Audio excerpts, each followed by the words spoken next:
नमस्कार, मी परमदास जाधव. तर महाराष्ट्रात जे तापमान आहे, जे सध्या तापमान आहे, ते तापमान राजस्थानपेक्षा जास्त कसं काय वाढलं? तर हा प्रश्न सध्या सगळ्यांच्या मनात आहे. विदर्भात साधारण 46 ते 47 अंश तापमान हे पोहोचलेलं आहे. तर यामागचं खरं कारण काय? हे आपण सोप्या भाषेत समजून घेऊ. तर साधारणपणे राजस्थान जो आहे, तो भारतातील सर्वात गरम राज्य मानलं जात आहे.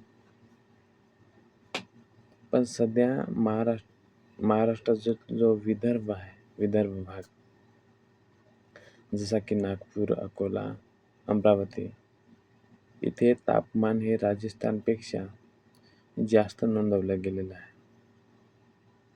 तर याचं मुख्य कारण काय आहे? तर हीट डोन इफेक्ट. या इफेक्टमध्ये आकाशात जी हाय प्रेशर तयार होतोय आणि गरम हवा वर जाण्याऐवजी ती खालीच अडकून राहते आणि यामुळे उष्णताही सतत वाढत असते.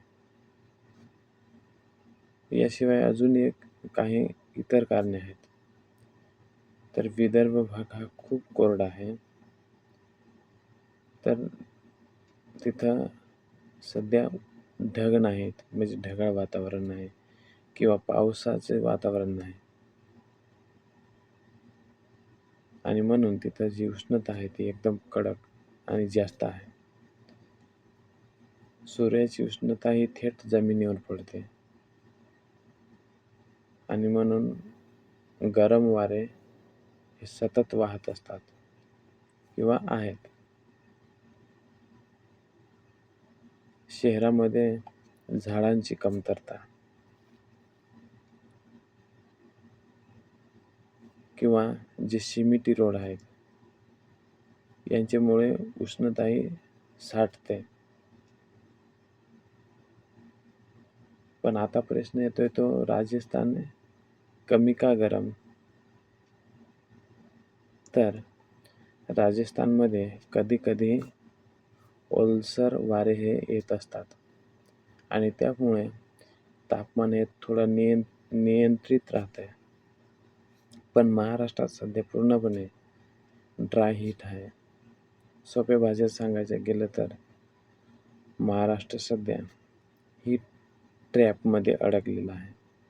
म्हणजेच हीट डोम म्हणजे कोरडी हवा आणि गरम वारे यामुळे तापमान राजस्थानपेक्षा हे वाढलंय.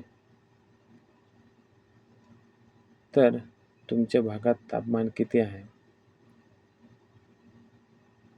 ते कमेंटमध्ये सांगा